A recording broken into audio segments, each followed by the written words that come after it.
வாழைத்தண்டு துவையல்.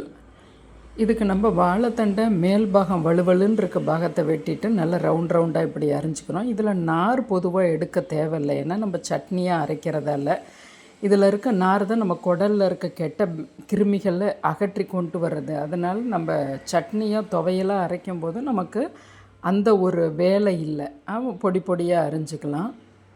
கடலைப்பருப்பு, உளுந்தம்பருப்பு, ஜீரகம், மிளகு, வரமிளகாய் நல்லா 1 டேபிள் ஸ்பூன் எண்ணெயில் குளிக்கிறது போல் நல்லா பெரட்டி நல்லா வறுபடுறோம். மிளகாயை மட்டும் எடுத்து வச்சிடலாம். கடலைப்பருப்பு ஒரு 70% ஃப்ரை ஆனோன்னு 1 கைப்பிடி பெரிய வெங்காயம், 1 முழம் உள்ள ஒரு வாழைத்தண்டுக்கு நல்லா வெங்காயம் கண்ணாடி பதம் வந்தோடனே 1 டேபிள் ஸ்பூன் மட்டும் தேங்காய் போட்டு நல்லா கொஞ்சம் ஒரு நிமிஷம் வதக்கி எடுத்து வச்சிடலாம்.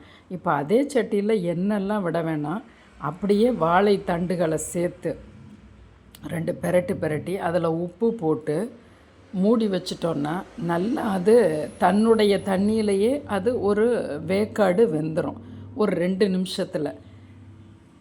அதை நம்ம இப்படி பார்த்தோன்னா இதில் மிளகாய் இதெல்லாம் ஒன்றா வச்சுக்கலாம். கொஞ்சம் புளி, கருவேப்பிலை போட்டு வச்சுக்கிறோம். இதை ஒரு அரைச்சி வச்சிடலாம். தண்ணி ஊற்றக்கூடாது இந்த துவையலுக்கு. இப்போ வெங்காயத்தில் கொஞ்சம் ஈரத்தில் அரைச்சிருக்கா. இப்போ நம்ம வாழைத்தண்டை பார்க்குறோம், நல்லா தண்ணி வற்றி ஒரு 2 நிமிஷத்தில் இப்படி வரன்னு இதை ஆற வச்சு இதையும் அந்த அரைச்ச பருப்புகளோட சேர்த்துட்றோம். இப்போ வாழைத்தண்டில் இருக்கக்கூடிய தண்ணியிலையும் இன்னும் கொஞ்சம் நல்லா கரன்னு மசிஞ்சு வந்துடும்.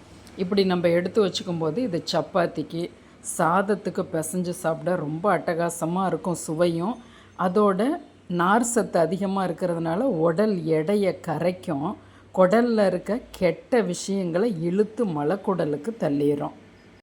நம்ம தண்டை தேர்ந்தெடுக்கும்போது பூம்பழத்தினுடைய தண்டு தான் ருசியாக இருக்கும் சாப்பிட. அதனால் நல்லா மேல் பாகம் வெள்ளையாக இருக்கிறது போல் அப்படி நீங்கள் வாங்கிட்டிங்கன்னா அதுதான் பூம்பழம், வாழைப்பழத்தினுடைய தண்டு.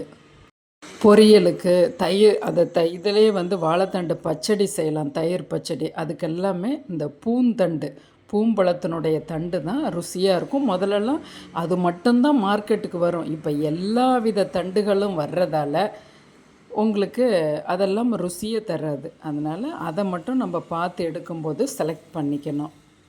தயிர் சாதத்துக்கு தொட்டுக்க கூட நல்லாயிருக்கும். சாதத்தில் கொஞ்சம் நல்லெண்ணெய் போட்டு பிசைஞ்சு சாப்பிட நல்லாயிருக்கும். சப்பாத்திக்குமே இந்த துவையல் வச்சு சாப்பிட்லாம்.